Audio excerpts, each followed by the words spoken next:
mio Brahma e voglio adorare te. Come il servo la quale mia brama solo te. Sei tu sol ciò che cuore mio brama e voglio adorare te. Da te sol prendo forza, oh Dio, in te sol posso riposare. Sei tu sol ciò che cuore mio brama e voglio adorare te. Da te sol prendo forza, oh Dio, in te sol posso riposare. Sei tu sol ciò che cuore mio brama e voglio adorare te. Da te sol prendo forza, oh Dio, in te sol posso riposare. Sei tu sol ciò che cuore mio brama e voglio adorare te. Padre Celeste, ti ringraziamo per questo giorno, per questo momento, Padre, che tu ci hai donato per ascoltare la tua parola. Lasciamo, Padre, l'atmosfera nelle tue mani. Lascia che il tuo Santo Spirito possa prendere controllo di ogni cosa. Padre, ti prego che l'uomo sia tolto di mezzo, che i sentimenti umani siano tolti di mezzo e che la parola di Dio sia predicata, Padre. Ti prego, possa tu tramite questa predicazione guarirci, Padre. Ne abbiamo bisogno nel nostro cammino finché siamo qui e camminiamo ancora qui, Padre. Aiutaci, Signore Gesù Cristo. Ancora una volta lascio nelle tue mani i nostri figli, i nostri fratelli e le nostre sorelle. Lascia, Padre, che tu sia la guida di ognuno di noi. Accordalo, Padre, nel nome di Gesù Cristo. Amen. Prenderemo la Bibbia nel libro di Matteo.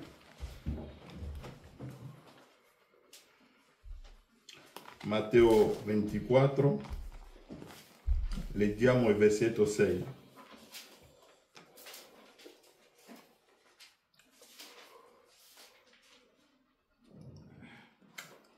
Voi udrete parlare di guerre e di rumori di guerre.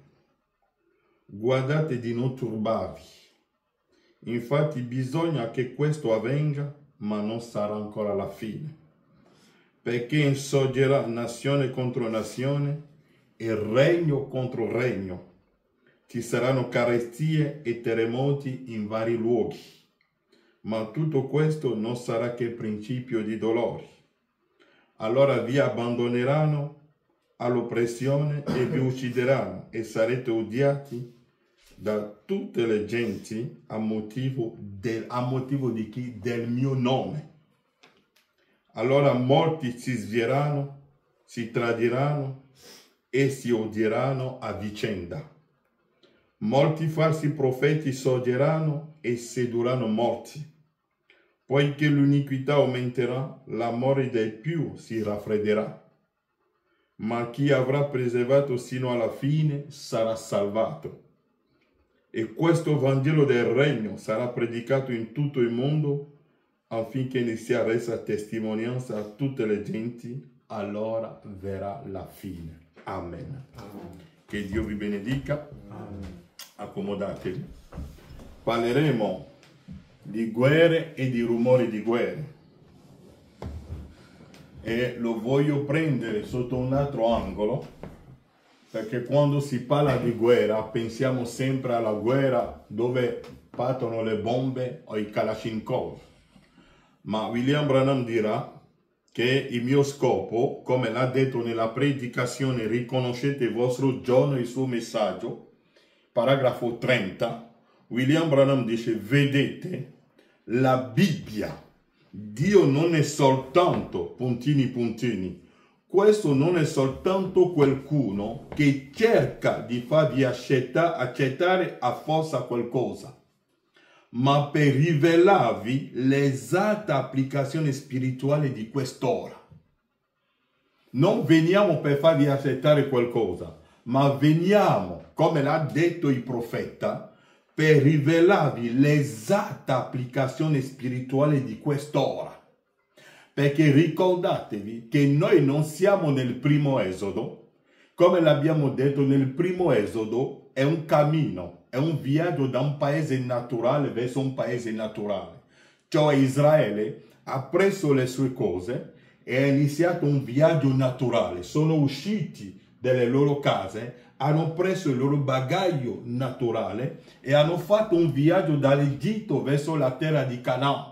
Dunque, quando sono usciti e sono andati via, non hanno più visto i loro vicini di casa, non hanno più visto il vicino che abitava lì, hanno lasciato tutto fisicamente e sono andati via.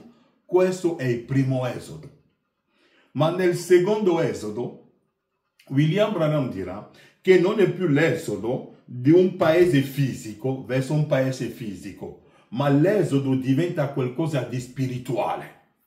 È lo stesso modo che il primo esodo è stato un cammino da un paese naturale verso un paese naturale. Il secondo esodo sarà sempre un cammino, ma non più da un paese fisico verso un paese fisico, ma è sempre un esodo. Perché questo esodo, William Branham dirà che quell'esodo è di portarvi fuori dal giudaismo, perché quando i figli di Israele sono arrivati sulla terra promessa, a Canaan, hanno organizzato un sistema religioso. E questo sistema religioso è stato organizzato intorno alla legge di Mosè. E tutti loro devono comprare un agnello. E quando voi avete peccato dovete andare al mercato per comprare un agnello, per andare a offrire nel tempio per il perdono dei vostri peccati. E questo è stato un sistema religioso che è stato organizzato e la gente andava con questo sistema. Vivevano in questo sistema religioso. Viveva e tutti credevano che questo era il vero sistema per entrare nella presenza di Geova. Ma arriva Giovanni Battista o arriva il Signore Gesù Cristo e dice: ora c'è un altro esodo da fare. Voi dovete uscire da questo esodo, il giudaismo, per andare alla Pentecoste, cioè al battesimo dello Spirito Santo. È lì che Gesù Cristo li ha portati. Questo viaggio non è più un viaggio fisico, ma un viaggio di interpretazione. Come l'ho sempre predicato, quando Giovanni Battista era venuto, seguitemi bene, Giovanni Battista le aveva trovati che ogni persona, quando ha peccato, doveva comprare un agnello e andare al tempio. E tutti noi abbiamo capito che l'agnello che si comprava era l'agnello a 4 zampe. Queste cose qua le abbiamo già predicate tante volte, tanto per rammentarvelo. Compravano un agnello a 4 zampe e lo portavano al sacrificatore. E il sacrificatore che cosa faceva? Uccideva l'agnello, il sangue veniva offerto davanti all'altare di Geova e il peccatore ritornava a casa sua sapendo nel suo cuore che Dio le ha perdonato. Questo è stato il rito da quando sono arrivati sulla terra di Canaan fino alla venuta di Gesù. Viene Giovanni Battista e Giovanni Battista dice: ora non è più un agnello a 4 zampe, ma io vi presento un agnello a 2 piedi. E questo agnello che verrà offerto non sarà più un sacrificio continuo che voi dovete sempre venire, ma sarà un sacrificio unico che sarà per tutti.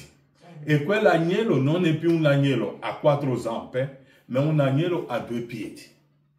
E l'agnello, quando si diceva nel secondo Esodo, quando si parla di agnello, non è più un agnello a 4 zampe, ma quando parliamo di agnello, parliamo di Gesù Cristo, un uomo.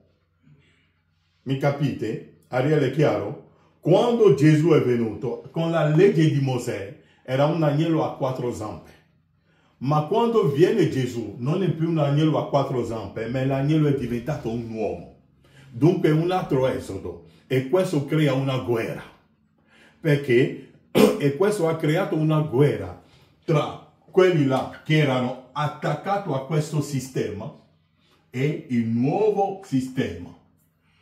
Perché prima che si iniziasse un nuovo sistema, il vecchio sistema deve morire. Ma ci sono quelli là che sono attaccati, che amano il vecchio sistema, che non vogliono che il vecchio sistema sia tolto. E quando voi attaccate il vecchio sistema, allora inizia una guerra. Ma non una guerra di Kalashnikov, ma una guerra scritturale. Mi seguite? È una guerra scritturale. Dunque l'esodo di Gesù non è un esodo che si spostate, perché vedete che Pietro abitava nello stesso quartiere. Vedeva le stesse persone con cui ha vissuto. Le persone che lui salutava, tutti loro andavano al Tempio. Ma Pietro un giorno torna a casa e dice: io l'agnello non lo compro più perché ho trovato il vero agnello di Dio che si chiama Gesù. Quando Pietro ha fatto quella dichiarazione è diventato subito il nemico di quelli là che vanno qui. Mi seguite? Automaticamente è iniziata una guerra spirituale. È iniziata una guerra scritturale. Lo vediamo ora.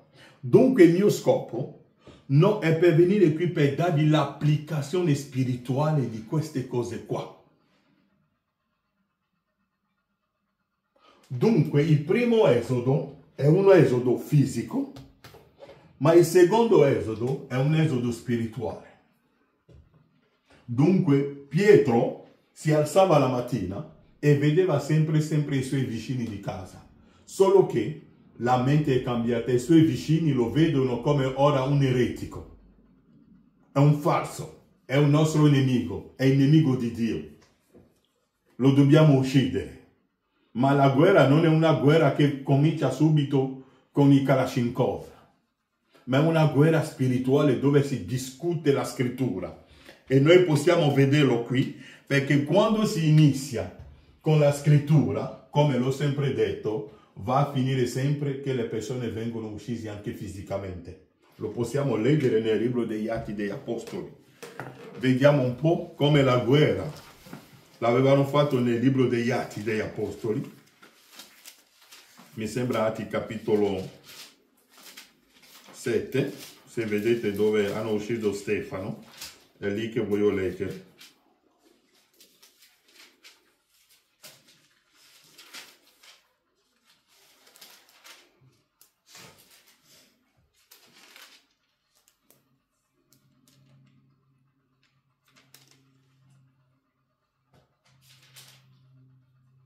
Mi sembra Atti capitolo 6.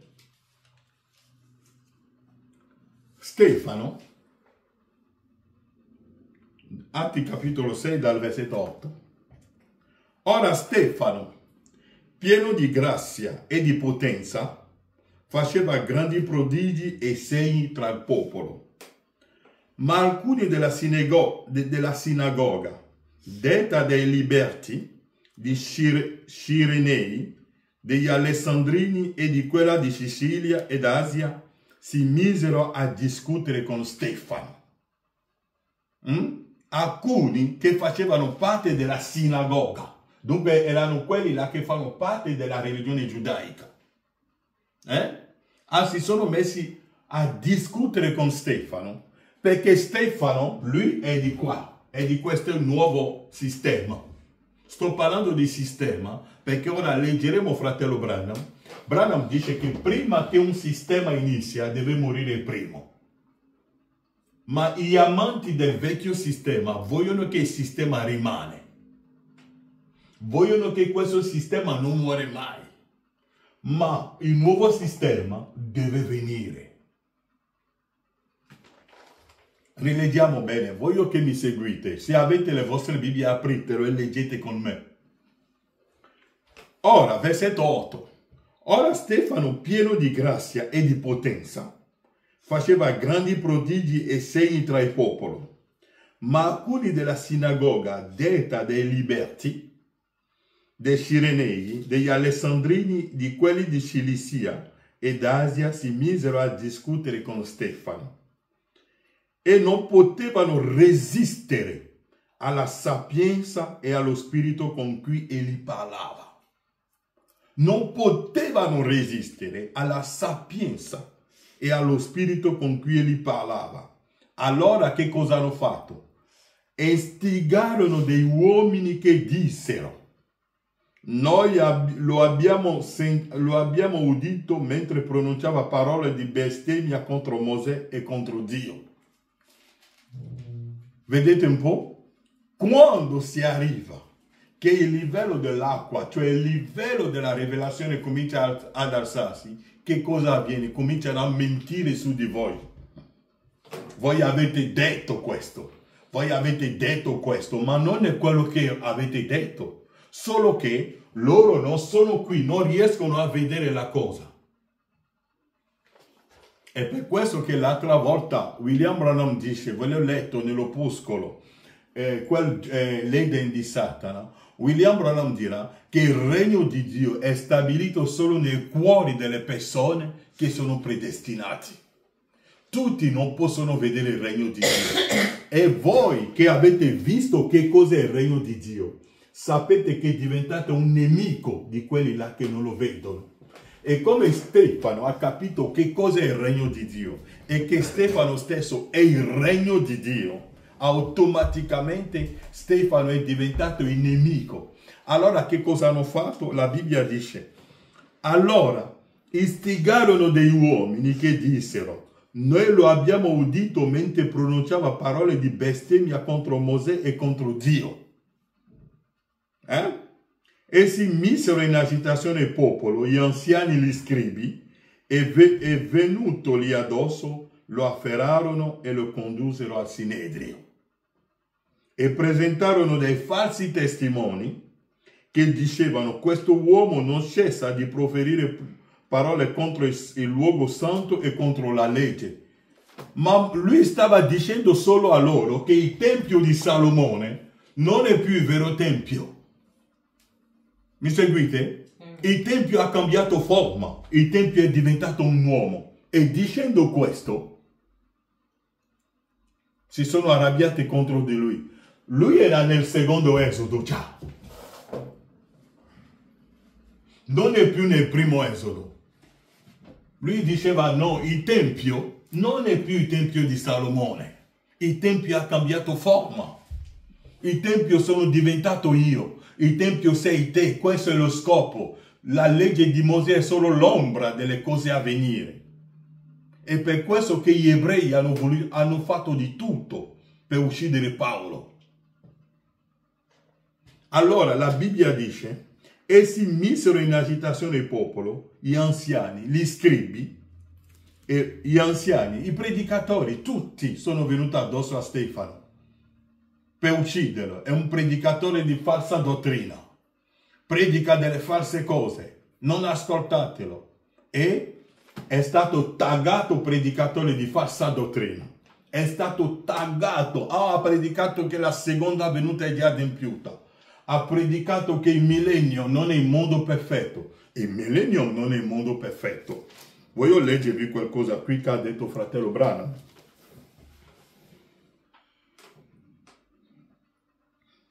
Voglio leggervi qualcosa qui, che l'ho letto questa mattina, nell'opuscolo La colonna di fuoco. Nell'opuscolo La colonna di fuoco. Aspetta che lo prendo qui. Come ha detto che il millennium non è il mondo perfetto. E tutti si arrabbiano, no, si aspettano che Gesù scende sulla terra, che camminano accanto a lui per mangiare, come non hanno mangiato mai. Nell'opuscolo La colonna di fuoco, paragrafo 20, Branham dice, ora, siamo in cammino verso la terra promessa. Ora, quando sono entrati in Canaan, sapete che Canaan era la terra promessa per Israele, vero? Ok. Quando sono entrati in Canaan, questo non rappresenta il cielo. Canaan non rappresenta il cielo. Vi erano guerre e altre cose in Canaan. Ciò rappresentava il millennio. Canaan rappresentava il millennio. Vedete? E dunque è là che ci dirigiamo. Ora siamo in cammino verso il millennio e Canaan rappresenta il millennio. E Branham dice che a Canaan c'erano delle guerre. Mi seguite? Dunque il millennium non è il mondo perfetto.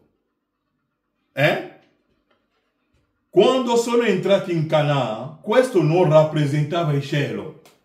Vi erano guerre e altre cose in Canaan. Ciò rappresentava il millennio. Dunque nel millennium ci sono delle guerre, ci sono delle battaglie. Non è il mondo perfetto.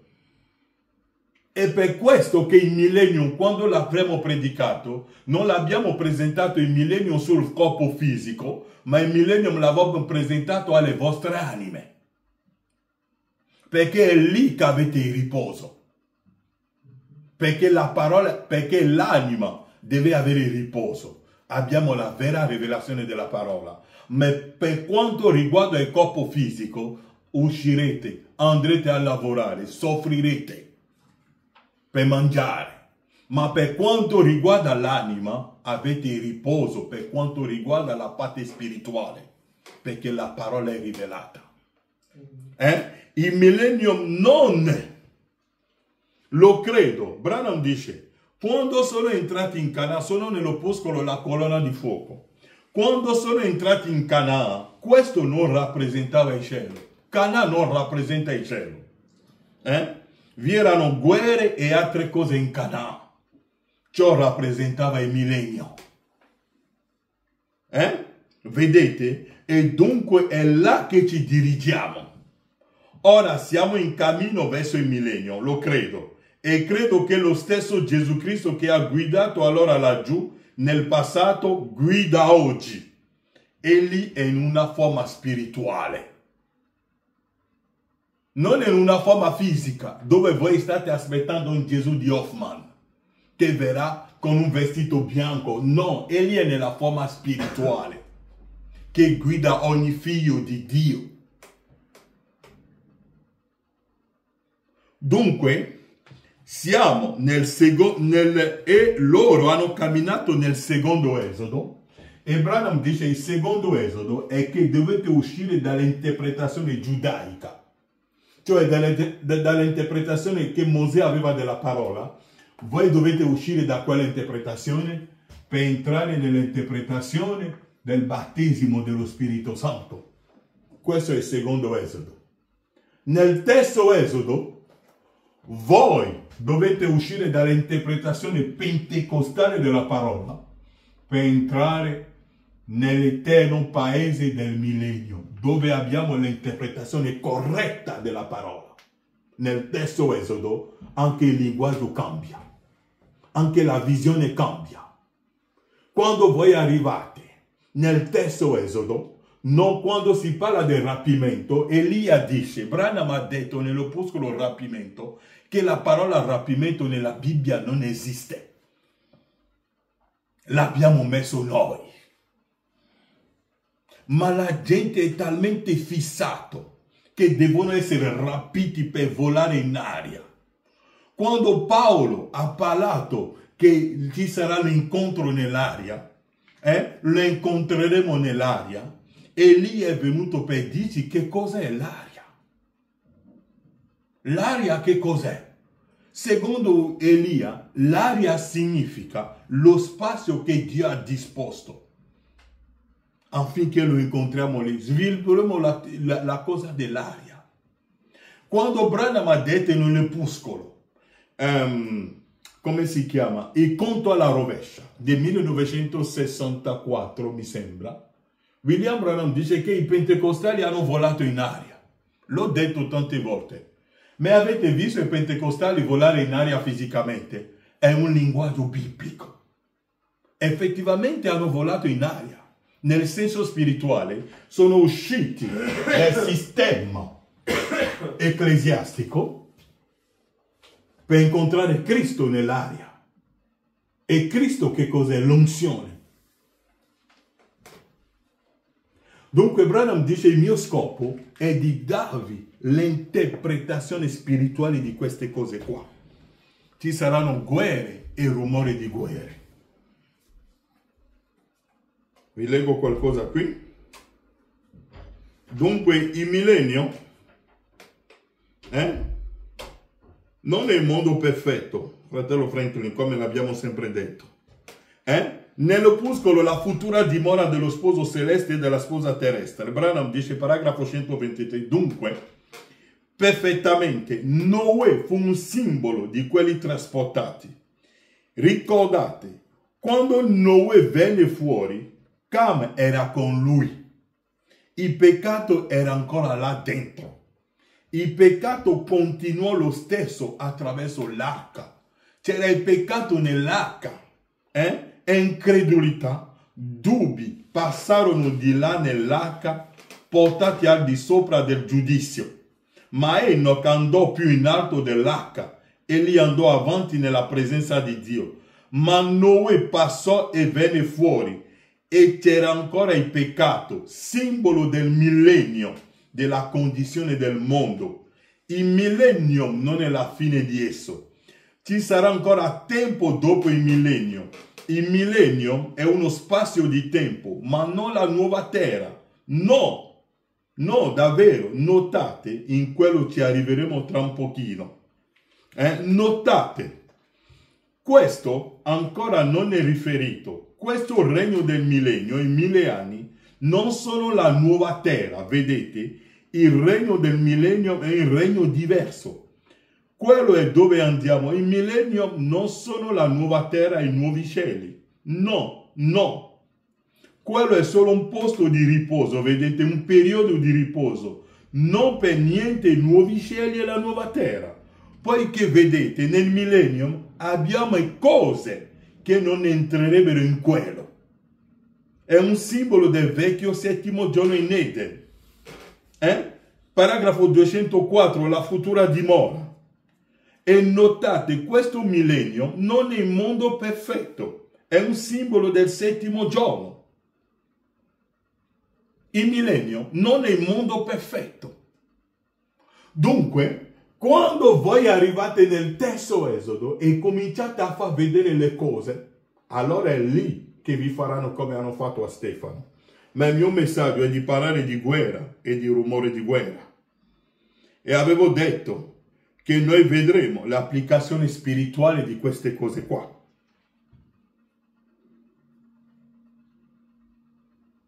Per i prossimi 30 minuti cerchiamo di toccare questo punto.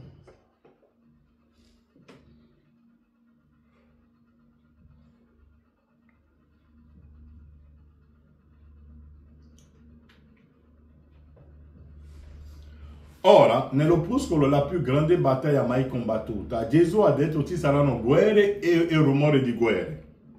Nell'opuscolo la più grande battaglia mai combattuta, paragrafo 52. Ora, sapete che abbiamo avuto guerre dopo guerre e rumore di guerre? E se la terra resisterà, avremo molte altre guerre. Ma vi rendete conto che in realtà ci sono solo due potenze in tutto l'universo? Ci sono solo due potenze in tutto l'universo. Di tutte le nostre differenze fra nazioni e differenze tra noi, e tutto arriva a due potenze. Ci sono solo due potenze. Ci sono solo due regni. Due potenze e due regni. Tutto il resto, piccole cose minori, sono connesse a una all'altra di quelle potenze. E quelle potenze sono la potenza di Dio e la potenza di Satana. Ecco cosa, ogni guerra, ogni disordine, tutto ciò che capita è controllato dalla potenza di Dio o dalla potenza di Satana. Perché quelle sono le uniche due potenze che si siano. E quella è la potenza della vita e la potenza della morte. Ora sono le uniche due potenze.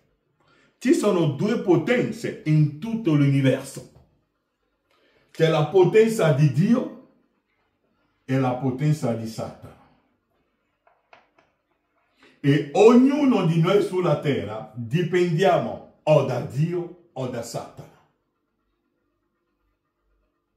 E la guerra di cui stiamo parlando è la guerra tra Dio e Satana. È una battaglia tra Dio e Satana. Quando voi sentite delle guerre e dei rumori di guerre, è tra Dio e Satana. E abbiamo letto l'altra volta che la prima grande battaglia che fu combattuta non è iniziata qui sulla terra. Non è non è la prima guerra mondiale. Non è la guerra di conquista che ha fatto Nimrod. Non è la guerra di conquista che ha fatto Giulio Cesare o che ha fatto Alessandro il Grande. No. Ma la prima guerra che fu combattuta, Branham dice, paragrafo 62, voi sentirete parlare di guerra e di rumore di guerra, e anche oggi stiamo combattendo. Ho detto, io vi voglio dare l'applicazione spirituale di queste cose qua. E vi ho detto che la guerra che sta facendo l'Ucraina contro la Russia, o Israele contro Hamas, o Hamas contro Israele, America, quelle non sono guerre, quelle sono giocattoli. Ma la vera guerra, Branham dice, e credo che la più grande battaglia che sia mai combattuta stia per entrare in azione ora. Credo che Dio abbia selezionato i suoi soldati. Dio, per andare in guerra dovete avere soldati. Ognuno si prepara per la guerra. Come ha detto Merkel e il presidente francese, abbiamo preparato la guerra dell'Ucraina. Abbiamo avuto il tempo di portare i russi a credere in una pace finta per consentire all'Ucraina di preparare la guerra. L'Ucraina ha preparato i suoi soldati, ha preparato i suoi mezzi per combattere contro la Russia. I soldati furono scelti. Hitler ha avuto il tempo di preparare la seconda guerra mondiale. Ha costruito le armi, ha avuto i suoi generali, ha preparato i ragazzi per affrontare quella guerra.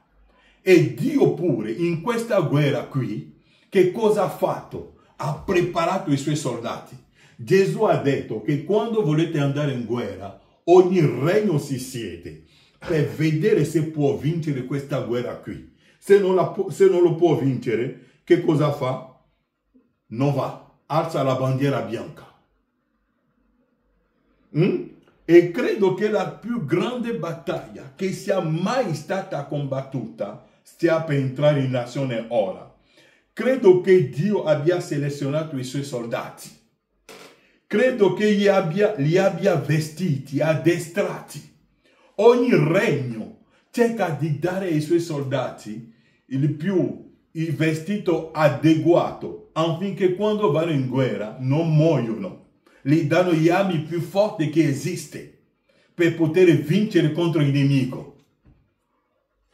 E Putin, per dimostrare che tutta la NATO non può vincere contro la Russia, ha mandato un missile che si chiama Oreshnik, cioè, non so, è un frutto, non mi ricordo il nome in italiano, è un frutto. Quando l'ha mandato, ha detto a tutti gli occidentali, portate tutti i vostri sistemi di difesa, e chi può arrestare questo missile, la guerra finisce. Ma nessuno ha detto niente perché lui si fidava, sa che ha gli armi per vincere.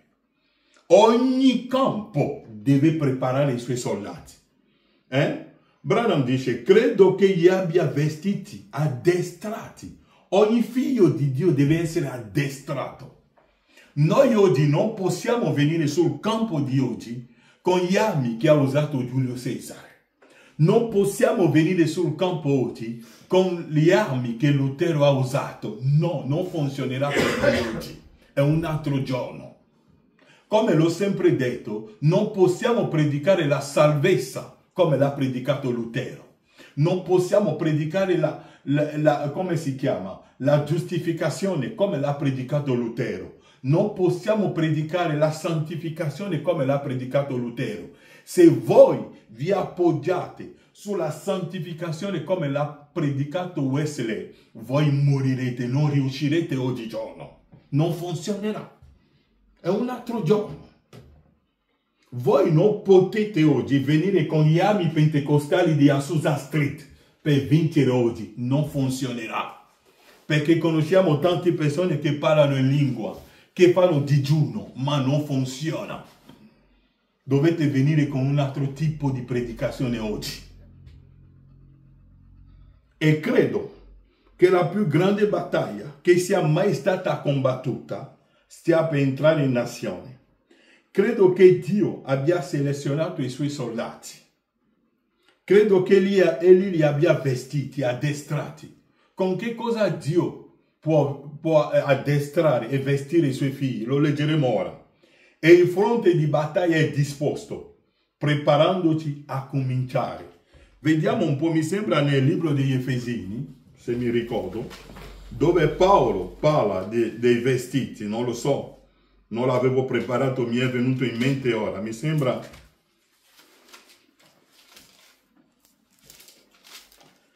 Prendete come casco l'armatura del cristiano.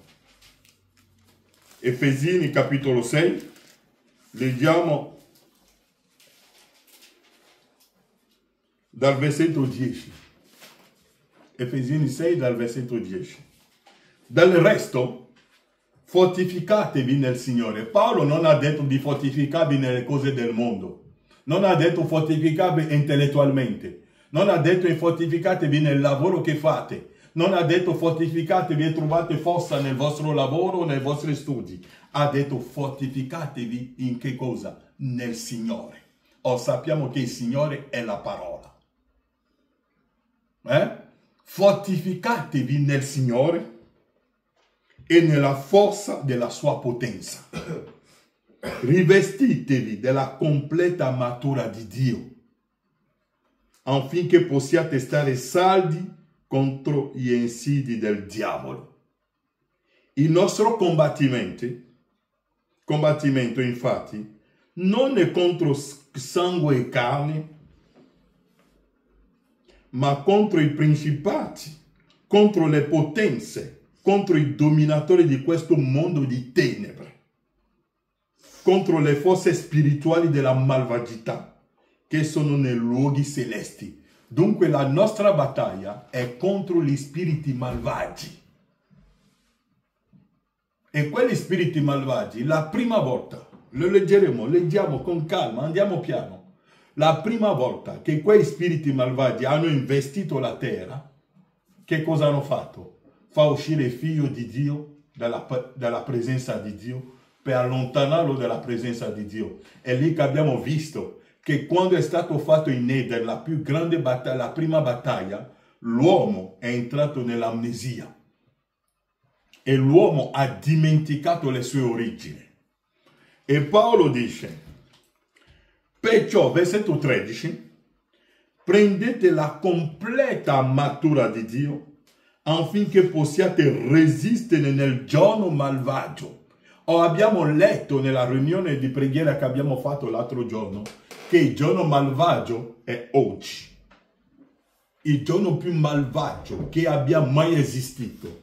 Da quando Dio ha creato il cielo e la terra, nell'opuscolo e poi Gesù venne, William Branham dice, il giorno più malvagio che il mondo abbia mai conosciuto è oggi. Perciò prendete la completa armatura di Dio affinché possiate resistere nel giorno malvagio e restare in piedi dopo aver compiuto tutto il vostro dovere. State dunque saldi. Prendete la verità per cintura dei vostri fianchi. Ha detto di prendere la verità come cintura. La verità che cos'è? È la parola. Gesù ha detto, io sono la verità. Dunque dovete prendere Gesù come la vostra cintura. Dovete prendere la parola come cintura. La verità. E la verità è la parola. Dunque la verità è la parola, non qualsiasi tipo di parola, ma la parola rivelata per il tuo giorno. Altrimenti, se vai a prendere la rivelazione di Lutero per oggi, come l'ho detto, non ti funzionerà. Se tu vai a predicare il millennium come l'ha predicato Wesley, non funziona oggi. State dunque saldi, versetto 14. Prendete la verità per cintura dei vostri fianchi. Rivestitevi della corazza della giustizia. Gesù ha detto, io sono la giustizia. Dunque è sempre la parola. Mettete come calzature ai vostri piedi lo zelo dato dal Vangelo della pace. Dunque le vostre calzature che cos'è? È sempre la parola. Prendete oltre a tutto ciò lo scudo della fede. La fede in che cosa? La parola. La fede viene da che cosa? Dall'udire la parola. Dunque è sempre la parola. E per questo che William Branham dice, Dio già dall'inizio ha dato l'arma più potente ai suoi figli. Non è come gli uomini che nel corso dei secoli hanno sempre scoperto degli armi. Dalle frecce sono passati alle bombe, al fuoco, a tante cose. Ma Dio già dall'inizio ha dato l'unica arma potente che aveva ai suoi figli, la parola. Ecco l'arma che Dio ha. E l'ha dato ai suoi figli. Se voi state dietro a questa arma, la parola, voi vincerete sempre. E dice, mettete come calzatura ai vostri piedi lo zelo dal Vangelo della pace, prendete oltre a ciò lo scudo della fede, con il quale potete spegnere tutti i dardi infuocati del maligno. Prendete anche l'elmo della salvezza e la spada dello Spirito, che è la parola di che cosa? Di Dio. Pregate in ogni tempo, per mezzo dello Spirito, con ogni preghiera e supplica. Vegliate a questo scopo con ogni perseveranza. Pregate per tutti i santi e anche per me, affinché mi sia dato di parlare apertamente per fare conoscere con franchezza il mistero del Vangelo, per il quale sono ambasciatore in catena, perché lo annunci francamente come conviene che ne parli.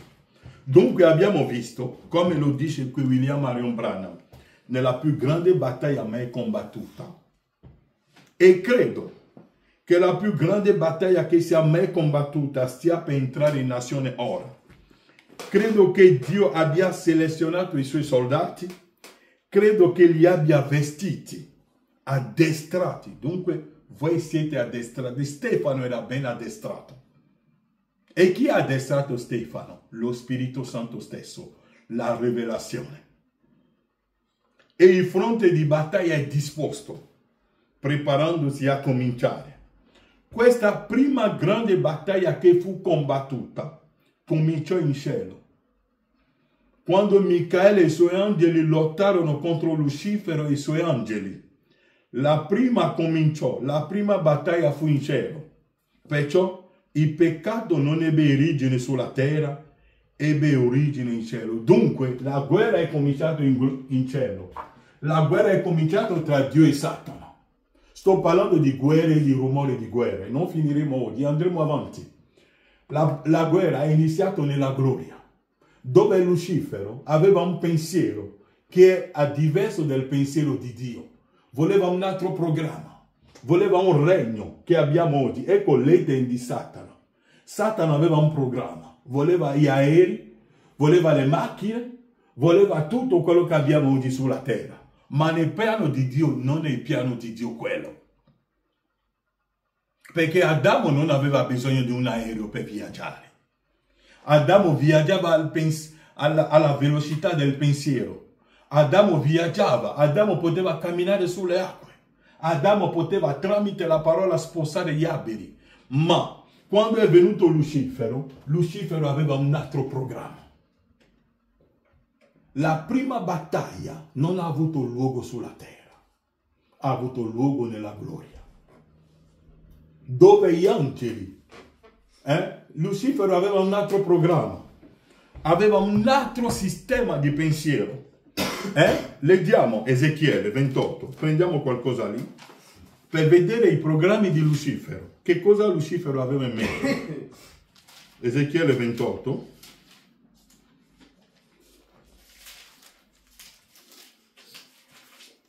Leggiamo dal versetto 11. La parola del Signore mi fu rivolta in questi termini. Figlio d'uomo. Figlio d'uomo significa profeta. Gesù si è presentato come il figlio dell'uomo, cioè il profeta. Pronuncia un lamento sul re di Tiro e digli: il re di Tiro era un uomo come noi, ma in lui c'era lo spirito di Lucifero. E per questo che Dio che ha fatto, per farci capire chi è Lucifero, ha preso un re sulla terra. E questo re era come Lucifero, ecco il pensiero di Lucifero. Pronuncia un lamento sul re di Tiro e digli: così parla il Signore, tu mettevi il sigillo alla perfezione, eri pieno di saggezza, di una bellezza perfetta, eri in Eden, il giardino di Dio, è ricoperto di ogni tipo di pietre preziose. Il re di Tiro era un paese, era un regno, ma quello regno non era in Eden, ma Dio stava parlando allo spirito che è in lui. Mi seguite? Quello spirito era in Eden. Metteva il sigillo alla perfezione. È ricoperto di ogni tipo di pietre preziose, rubini, topasi, diamanti, crisoliti, onici, diaspri, zaffiri, carbonici, smeraldi e oro. Era anche coperto di oro, la divinità. William Branham dirà: sapete che a un certo momento Satana era quasi uguale a Dio.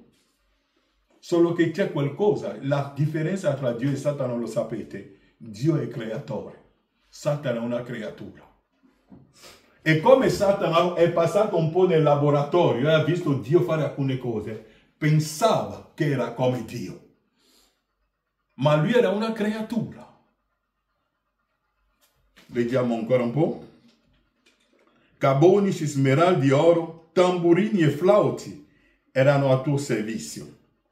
Preparati il giorno che fossi creato. Eri un cherubino dalle ali distese, un protettore, era anche un protettore. Ti avevo stabilito, tu stavi sul monte santo di Dio, camminavi in mezzo a pietre di fuoco, tu fosti perfetto nelle tue vie dal giorno che fosti creato finché non si trovò in te la perversità.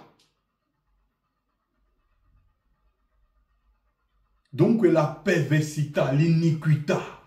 E che cos'è la perversità? Quando tu sai che cos'è bene, ma tu fai il contrario.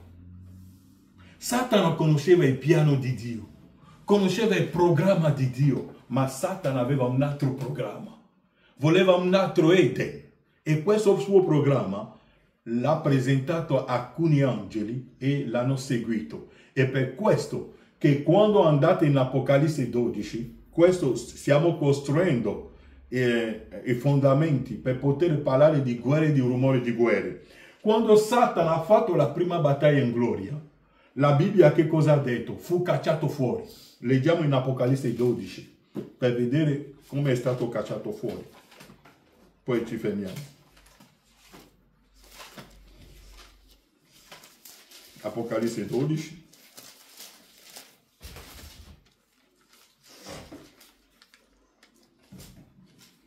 Versetto 7. E ci fu una battaglia nel cielo. Michele e i suoi angeli combatterono contro il dragone. Sappiamo che il dragone è Satana, eh? Dunque è una battaglia spirituale, è una battaglia negli spiriti. Combatterono contro il dragone e i suoi angeli combatterono. Dunque Michele aveva il suo gruppo e Satana pure aveva il suo gruppo.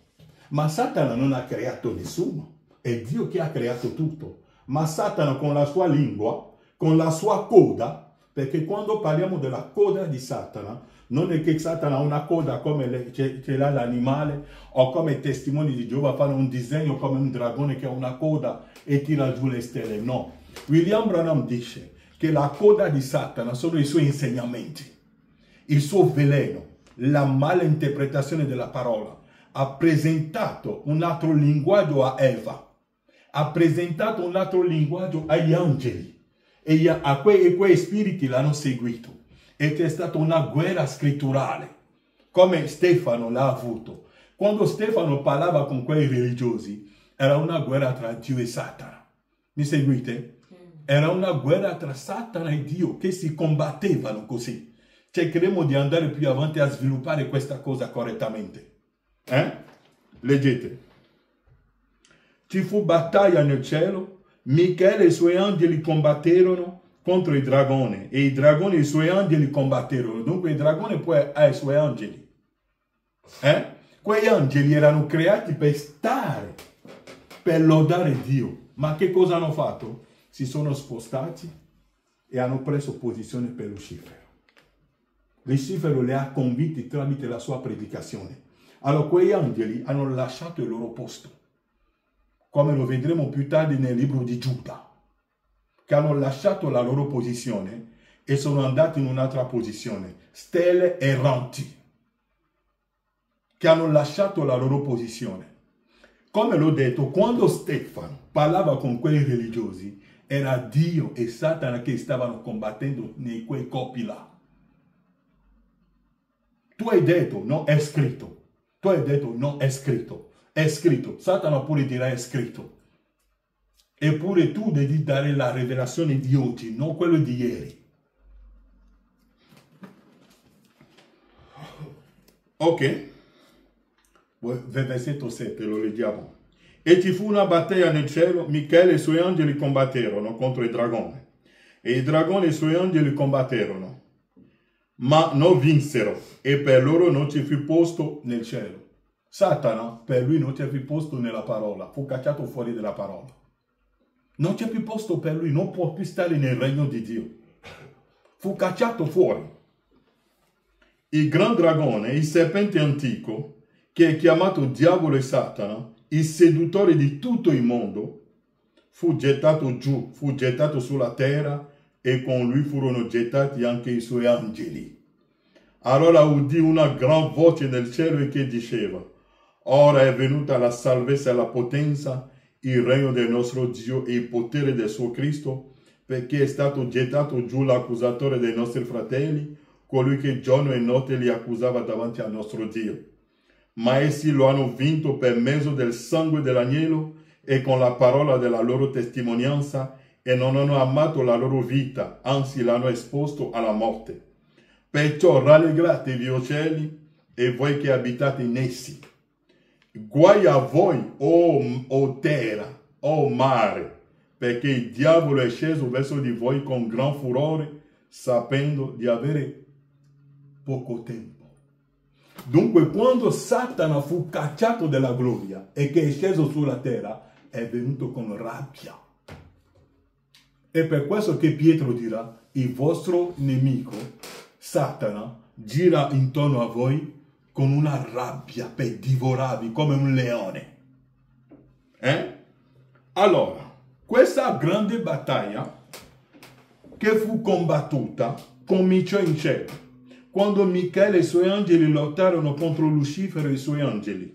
La prima cominciò. La prima battaglia fu in cielo, perciò il peccato non ebbe origine sulla terra, ebbe origine in cielo. Dunque il peccato, l'incredulità. Quando si parla del peccato si parla dell'incredulità. Non credere, dubitare del programma di Dio non è iniziato sulla terra, iniziò in gloria. E poi Satana, come l'abbiamo letto in Apocalisse 12, fu buttato giù dal cielo, cacciato dal cielo, sulla terra e cade sugli esseri umani. Allora la battaglia degli angeli divennero battaglie umane. Avete visto?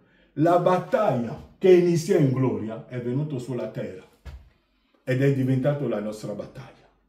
Mi seguite?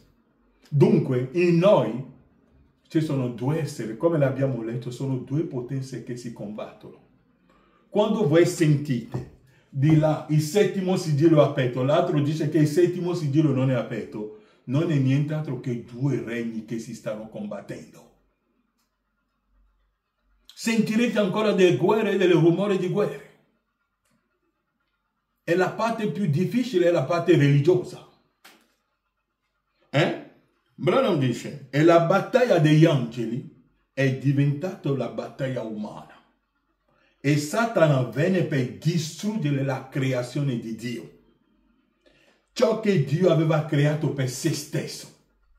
Come non ha potuto vincere, gli è sceso sulla terra. Quando è venuto sulla terra con furore c'era già Adamo, che è padrone della terra. E lui vuole distruggere Adamo, perché Satana ha capito. È qualcosa che voi non volete prendere in considerazione. Ma Satana l'ha capito, che Adamo era Dio stesso. Era il tempio di Dio. E lui doveva obbedire a Adamo. E lui questo non lo voleva. Gli angeli devono obbedire ai figli di Dio. Perché quando parliamo, gli angeli prendono la nostra commissione per andare ad adempierlo. Lo sapete? Mi fermo. Quando il centurione romano è arrivato davanti a Gesù e ha detto: il mio figlio è malato, non sono degno che tu entri a casa mia. Gesù ha detto: ma vengo con te. Ha detto: no, non venire. E che cosa ha detto quel centurione romano a Gesù? Ha detto: io sono un capo e sotto di me ho dei servi. A uno dico va e egli va, a uno dico viene e egli viene. Quando il centurione romano ha detto così, Gesù che cosa ha detto? Non ho visto una fede così grande in Israele. Che cosa ha detto quel centurione di straordinario? Ci è voluto 2000 anni con la venuta di Elia per spiegarti che cosa voleva dire il centurione romano. Il centurione romano, parlando di sé, non stava parlando di sé stesso, stava parlando di Gesù. Ha detto: io ho capito che tu sei un grande maestro, tu sei un capo e tu hai dei servi, basta una tua parola e i tuoi servi che sono a tuo servizio, gli angeli che sono a tuo servizio andranno a casa mia per guarire il mio servo. È quello che voleva dire il centurione romano. Gesù l'ha capito. Ma la gente che era intorno a lui magari non l'hanno capito. Ma Gesù ha visto la fede e ha detto: oh, questo ha capito che io sono il creatore del cielo e della terra. E che ho dei servitori. Basta che dico una parola. E Gesù gli ha detto: vai, e che ti sia fatto secondo la tua fede. E quando il centurione romano, dopo 2 giorni di viaggio, è arrivato a casa sua, che cosa è successo? Ha visto che il suo servo era già guarito e gli ha chiesto l'orario in cui il servo è stato guarito. Gli hanno detto l'11ª ora e lui ha capito che è l'orario esatto in cui Gesù gli parlava. Dopo 2 giorni di viaggio e dopo 2000 anni che tutte queste cose qua sono rivelate. Dopo 2000 anni il corpo di Cristo, la sposa, deve essere guarita per vedere chiaro il mistero di Dio, per uscire dalle... Dunque tutte queste guerre, tale fratello dice che il millennio è già adempiuto, l'altro dice che non è adempiuto, l'altro dice... Tutto sono guerre. Voi ne sentirete ancora rumore di guerre. La prossima volta approfondiremo ancora. Che Dio vi benedica. Rumore di guerre ne sentirete. Sonia lo ed ascolta lo conti giorni io vorrei se la sua vita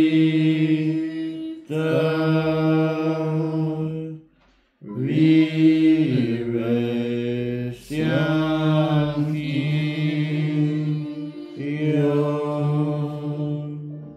o quale gioia io proverei. Grazie Padre per il bene che tu hai fatto nella nostra vita. Il nostro fratello Stefano aveva affrontato questa guerra, ma noi oggi abbiamo capito che questa battaglia è tra 2 regni e questi 2 regni hanno scelto il campo di battaglia. Padre Celeste, mentre andremo avanti in questo insegnamento, Padre, siamo sicuri che tu verrai per aiutarci a capire dove siamo, che cosa stiamo facendo qui, perché siamo qui. Tutto questo ha uno scopo, Padre. E la mia preghiera è che tu lo possa rivelare a ogni cuore, a ogni figlio di Dio, e che tramite questo possano entrare nel loro riposo. Come il nostro fratello Stefano è entrato nel suo riposo, come Paolo, avendo capito questo, è entrato nel suo riposo, come il nostro fratello Giovanni, tutti i nostri fratelli Giacomo, che hanno versato il sangue, hanno capito il mistero che c'è dietro di questo, Padre. Aiutaci mentre stiamo camminando, Padre.